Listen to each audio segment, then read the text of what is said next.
श्री स्वामी समर्थ। चांदीचे बेलपत्र घरात ठेवल्याने अनेक फायदे मिळू शकतात। शिवाच्या पूजेमध्ये बेलच्या पानांचे विशेष महत्त्व असून पूजा करताना ही पाने भक्तिभावाने अर्पण केल्यास तुमच्या मनोकामना पूर्ण होतात असे मानले जाते। या कारणास्तव शिवपूजेच्या वेळी आम्ही नक्कीच बेलपत्र अर्पण करतो आणि इतर सामग्रीसह पूजा करतो। वास्तुनुसार चांदीचे बेलपत्र घरात ठेवणे खूप शुभ मानले जाते। जर तुम्हाला खरी बेलची पाने अर्पण करता येत नसतील तर ती शिवलिंगाजवळ ठेवून पूजेचे पूर्ण फळ मिळू शकते। तुम्ही देशात राहता किंवा परदेशात, तुम्ही तुमच्या घरातील पूजेच्या ठिकाणी चांदीचे बेलपत्र ठेवू शकता। असे मानले जाते की यामुळे तुमच्या जीवनात अनेक फायदे होतात आणि तुमच्या घरातील सुखसमृद्धी कायम राहते। चला जाणून घेऊया ज्योतिषी आणि वास्तु तज्ञ डॉक्टर आरती दहिया यांच्याकडून चांदीचे बेलपत्र घरात ठेवण्याचे फायदे। मित्रमैत्रिणींनो, पुढे जाण्याआधी आमच्या चॅनलला सबस्क्राईब करा आणि कमेंटमध्ये श्री स्वामी समर्थ नक्की लिहा। चांदीचे बेलपत्र नशीब आणि समृद्धी आकर्षित करते। चांदी ही चंद्राची धातू मानली जाते आणि ती घरात ठेवल्याने मानसिक शांती राहते आणि चंद्र मजबूत होण्यास मदत होते। घरामध्ये योग्य ठिकाणी ठेवल्यास ते नशीब आणि समृद्धी आकर्षित करते।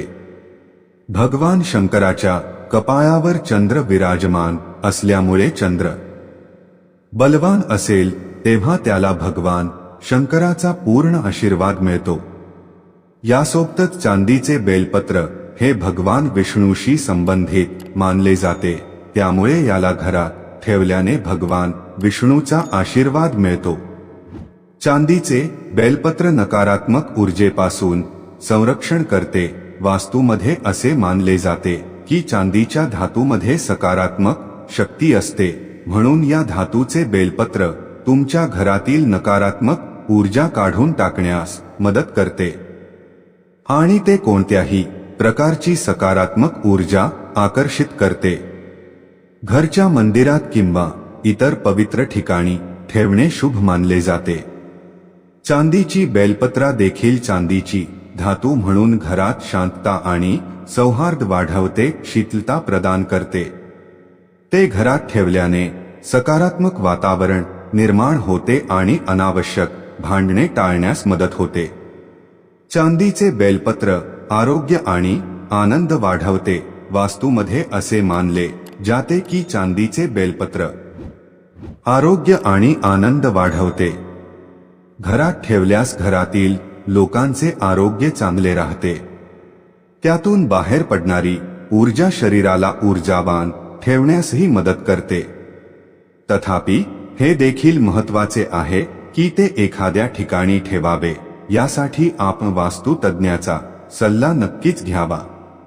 चांदीचे बेलपत्र ठेवण्याची योग्य दिशा कोणती? वास्तुशास्त्रानुसार घरामध्ये चांदीचे बेलपत्र ठेवण्याची उत्तम दिशा पूर्व किंवा ईशान्य मानली जाते। या दिशेला ठेवल्याने जास्तीत जास्त सकारात्मक ऊर्जा आकर्षित होते आणि समृद्धी कायम राहते। वास्तविक पूर्व ही सूर्य उगवण्याची दिशा आहे, त्यामुळे या दिशेतून जास्तीत जास्त ऊर्जा प्रसारित केली जाते।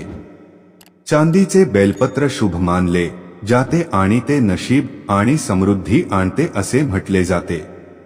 ईशान्य दिशा ही देवाशी संबंधित मानली जाते, म्हणून ती सर्वात शुभ मानली जाते। जर तुम्ही या दिशेला चांदीचे बेलपत्र ठेवू शकत नसाल तर तुम्ही उत्तर किंवा पश्चिम दिशेलाही ठेवू शकता। तथापि ही दिशा देखील तुमच्या कुंडली आणि इतर घटकांच्या आधारे निश्चित केली जाते। चांदीचे बेलपत्र घरी ठेवण्याचे नियम। चांदीचे बेलपत्र मंदिराच्या आत किंवा घराच्या तिजोरीसारख्या स्वच्छ आणि पवित्र ठिकाणी ठेवा। ते कधीही अस्वच्छ ठिकाणी ठेवू नये। इतर गोष्टींप्रमाणेच चांदीच्या बेलपत्राची नियमित पूजा करावी। तुम्ही ते वेळोवेळी स्वच्छ केले पाहिजे आणि धूळ साचण्यापासून ते ठेवा, जेणेकरून तुम्हाला त्याचे पूर्ण फायदे मिळू शकतील. वास्तूच्या या गोष्टी लक्षात ठेवून घरात चांदीचे बेलपत्र ठेवले तर तुमच्या जीवनात आनंद येईल. देवी लक्ष्मीच्या निवासासाठी घरामध्ये बेलपत्राचे रोप लावा. हिंदू धर्मानुसार अशा अनेक वनस्पती आहेत ज्यांचे पूजेत विशेष महत्त्व आहे. इतकंच नाही तर घरामध्ये ठराविक ठिकाणी ही रोपे लावून त्यांची व्यवस्थित प्रतिष्ठापना केल्याने देवी लक्ष्मी ही घरात वास करते. अशा वनस्पतींपैकी एक म्हणजे बेलपत्र वनस्पती किंवा बिल्वपत्र वनस्पती. असे मानले जाते की ज्या घरात ही वनस्पती उगवली जाते त्या घरात देवी लक्ष्मी निवास करते. एवढेच नाही तर हे पान नित्य भगवान शिवाला अर्पण केल्याने देवी लक्ष्मी भक्तांवर प्रसन्न होऊन सर्व मनोकामना पूर्ण करते. जर तुम्हाला तुमच्या घरात सुखसमृद्धी आणायची असेल आणि ते धनसंपत्तीने भरवायचे असेल तर ही रोपे तुमच्या घरात जरूर लावा.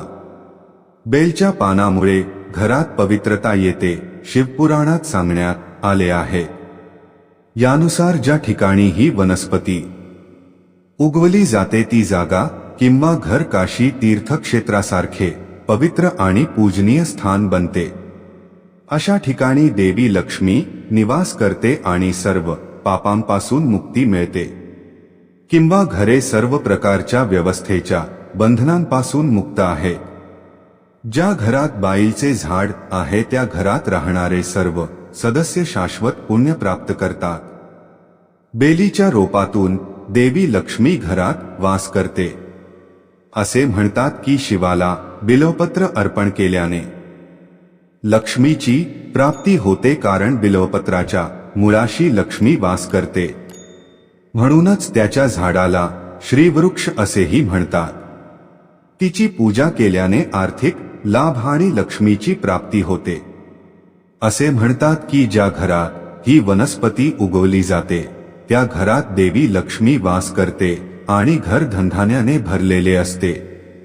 या झाडाच्या मुळास तूप, अन्न, खीर किंवा मिठाई दान केल्याने गरिबी नष्ट होते आणि कधीही पैशाची कमतरता भासत नाही. योग्य दिशेने लावलेल्या वेलाच्या रोपामुळे समृद्धी येते. घराच्या योग्य दिशेला वेलीचे रोप लावणे विशेषतः फायदेशीर मानले जाते. उत्तर पश्चिम दिशेला लावलेली वेल रोप तिथे राहणारा प्रत्येक सदस्य यशस्वी आणि तेजस्वी बनवते. त्यामुळे मानसन्मान आणि प्रसिद्धी मिळवण्यासाठी घराच्या या दिशेला ठेवा. घराच्या उत्तर दक्षिण दिशेला लावलेल्या वेलाच्या रोपामुळे कुटुंबाला आर्थिक समृद्धी मिळते. अशा कुटुंबातील प्रत्येक व्यक्ती श्रीमंत होतो आणि त्याला कधीही पैशाची कमतरता भासत नाही. कर्जातून मुक्त होण्यासाठी या दिशेला वेलीचे रोप लावावे.